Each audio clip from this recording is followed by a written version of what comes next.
श्री कृष्णा, राधे राधे। सभी कृष्ण भक्तों का इस चैनल पर स्वागत है। सभी कृष्ण भक्तों का प्रिय त्यौहार जन्माष्टमी बहुत ही जल्द आने वाला है। जो भी भक्त ये वीडियो देख रहे हैं जरूर वो कृष्ण के सेवक होंगे, जिनके घर में लड्डू गोपाल है और वो करने चाहते हैं बहुत ही अच्छी जन्माष्टमी की तैयारी, तो हमारा वीडियो उनके लिए तैयार है। जन्माष्टमी सभी भक्तों का बहुत ही प्रसिद्ध त्यौहार है। इस दिन को लोग बाग बहुत हर्षोल्लास से मनाते हैं। तो जानते हैं जन्माष्टमी के दिन पहले से हम क्या क्या तैयारी करें। पूरा दिन जन्माष्टमी के दिन जो व्रत रखा जाता है, पूरा दिन अपने भक्ति भाव से उस दिन रहना है। उस दिन पहले ही सोच ले आप भगवान के कीर्तन कराएंगे कि भक्ति करेंगे और कितनी माला का जाप करेंगे, ये सब आप पहले ही निर्धारित कर लें। दूसरी चीज़, भगवान के घर को या भगवान के मंदिर को आपको एक दिन पहले ही उसको साफ़ सफाई धोना करना अच्छे से उसको कर लेवे और उसकी सजावटी पहले ही कर लें, ताकि जन्माष्टमी के दिन जब आपका व्रत हो तो आपको ज़्यादा परेशानी उसमें ना हो। तो उनको सजाने करने का काम एक दिन पहले ही आप कर लें। आगे वाला है कि अपन जन्माष्टमी के दिन लड्डू गोपाल को किस किस चीज़ का भोग लगाएं। कुछ लोग सोचते हैं कि आज तो जन्माष्टमी का उपवास है तो लड्डू गोपाल को भोग ना लगाएं। ऐसी गलती ना करें। उपवास आप लोग कर रहे हो, लड्डू गोपाल को उपवास ना कराएं। इस दिन तो आप लड्डू गोपाल को नाना प्रकार के अलग अलग प्रकार के भोजन उनको भोग में लगा सकते हैं। और इस दिन बहुत से लोग लड्डू गोपाल को 56 भोग भी लगाते हैं और तो और कोई 108 प्रकार के भोजन भी लगाते हैं। लेकिन एक बात ध्यान रखना, जब भी आप लड्डू गोपाल को कोई भोग लगा रहे हो, जन्माष्टमी के दिन स्पेशली आप उनके पंजीरी का प्रसाद बनवाएं और उस दिन लड्डू गोपाल का जो सबसे फेवरेट चीज़ है वो है माखन मिश्री, वो उनको अवश्य खिलाएं। और इस दिन भोग के अंदर बहुत से लोग, क्योंकि माता यशोदा और माता देवकी ने इस समय जब लड्डू गोपाल का जन्म हुआ था तो माता यशोदा और देवकी के लिए अजवाइन के लड्डू का भोग भी बनाते हैं। कुछ लोग गोंद के भी बनवाते हैं। और एक बात और, प्रसाद को देते समय प्रसाद में पंजीरी के साथ चरणामृत भी अपन दे सकते हैं।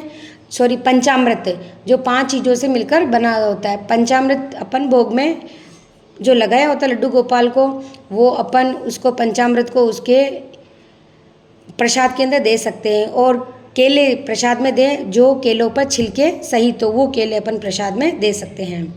अब एक दिन पहले ही डिसाइड कर लेते हैं कि अगले दिन अपन लड्डू गोपाल को किस किस समय कौन कौन सी पोशाक उनको पहनाएंगे।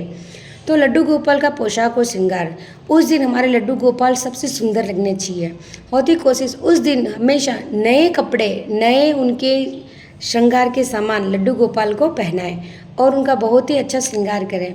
उस दिन लड्डू गोपाल को वैजंती माला या तुलसी माला लड्डू गोपाल को अवश्य पहनाएं। वैजंती माला भगवान श्री कृष्ण के भक्त भी पहन सकते हैं। और तुलसी माला भी पहनते हैं, इससे उनका मन शांत रहता है और उनके मन में ऐसे वैसे विचार नहीं आते हैं। नेक्स्ट है कि लड्डू गोपाल का झूला जन्माष्टमी के दिन स्पेशल रूप से कैसे तैयार करें। क्योंकि जिस दिन जन्माष्टमी होती है उस समय लड्डू गोपाल का जन्म होता है, तो भक्त अपने हाथों से लड्डू गोपाल को झूलाते हैं। तो झूले का अच्छा सा सुंदर सा डेकोरेशन होना चाहिए। वो डेकोरेशन चाहे आप असली फूलों से करो या कुछ पत्तियां लगा कर करो, लाइट लगा कर करो, रंग बिरंगे कुछ भी आकर्षित चीज़ें, मोती, इनसे लगाकर लड्डू गोपाल का झूला आप सजा सकते हो। आगे वाली चीज़ है कि आप जन्माष्टमी के दिन आप घर में हो या कोई सोसाइटी में रहते हो तो सोसाइटी के अंदर या घर में आप लड्डू गोपाल की झांकी सजा सकते हो। झांकी सजाने के समय और उस समय लड्डू गोपाल के जो खेल खिलौने हैं, सारी चीज़ें सोसाइटी के बच्चों को पहले ही बोल दो कि इस प्रकार से अपन जन्माष्टमी का प्रोग्राम बनाएंगे, तो बच्चे पहले ही तैयारी करके रख लेंगे। और जन्माष्टमी पे आकर्षक झांकी लगा सकते हैं, डीजे वगैरह बजवा सकते हैं, जिसमें भगवान श्री कृष्ण के भक्ति भाव के गाने लगा सकते हैं। और जन्माष्टमी के दिन जब रात को 12 बजती है उस समय भगवान का जन्म होता है, तो भगवान को वापस स्नान कराया जाता है।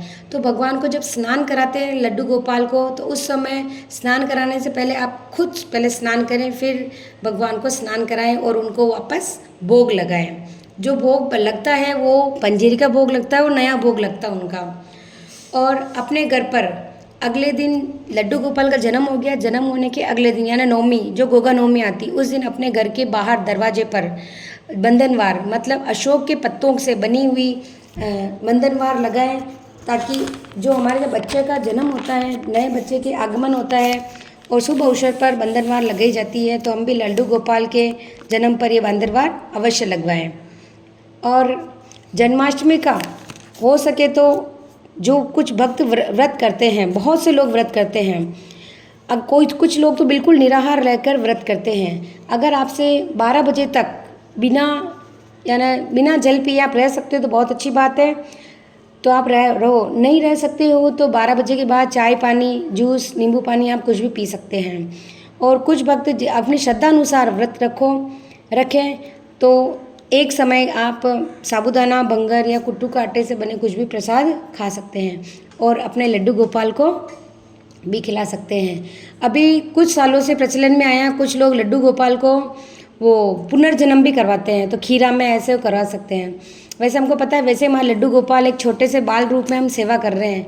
कुछ लोग करवाते हैं तो खीरा के अंदर है कि दूसरे फलों के अंदर है, फूलों के अंदर है, पुनर्जन्म भी उनका करवा सकते हैं।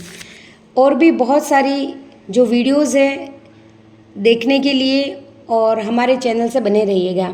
हमारे द्वारा दी गई जानकारी आपको कैसी लगी हमें बताइए, और आपके मन में इससे संबंधित कोई और प्रश्न हो तो भी हमसे आप पूछ सकते हैं। जय श्री कृष्णा, राधे राधे।